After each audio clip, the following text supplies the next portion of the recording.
আজকের আপনাদের একটা পাস্তার রেসিপি করে দেখাবো। এখানে পাস্তাটা আমি সিদ্ধ করে রেখে দিয়েছিলাম নুন হলুদ দিয়ে।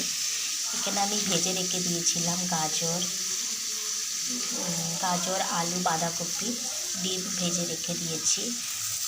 কড়াইয়ের মধ্যে দিয়ে দিচ্ছি পেঁয়াজ আর রসুন কুচি দিয়ে ভালোভাবে নাড়াচাড়া করে দিলাম।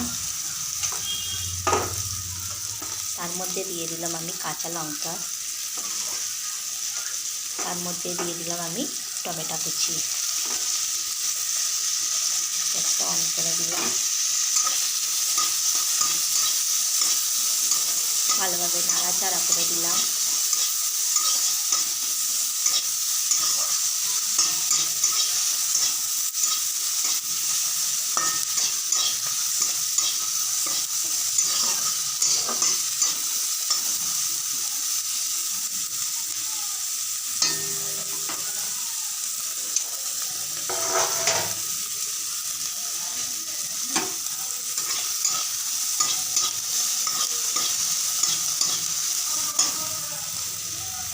দেখুন বন্ধুরা, ভাজা হয়ে গেছে।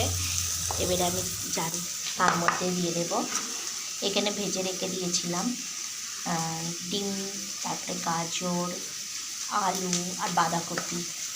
ঠিক আছে, এটা তার মধ্যে দিয়ে দেব, দিয়ে ভালোভাবে নাড়াচাড়া করে নেব। ভালোভাবে নাড়াচাড়া হয়ে গেছে। এবার আমি তার মধ্যে দিয়ে দেব সিদ্ধ করা পাস্তাটা দিয়ে দেব।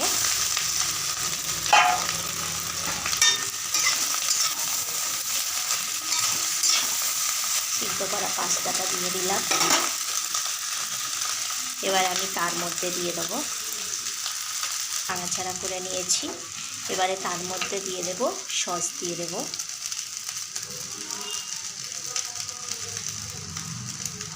সস দিয়ে দিলাম। পাস্তার মশলাটা তার মধ্যে দিয়ে দেব।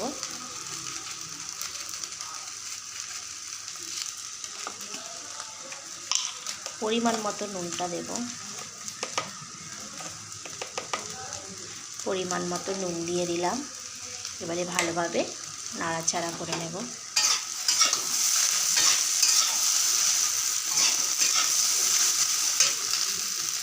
আমার পাস্তাটা রেডি হয়ে গেছে। দেখুন বন্ধুরা, পাস্তাটা একদম খুব সুন্দরভাবে আমি রেডি করে নিয়েছি। এবারে এইটা আমি নামিয়ে নেব। গ্যাসটা অফ করে দিই। দেখুন বন্ধুরা, আমার পাস্তা রেডি হয়ে গেছে। টাটা।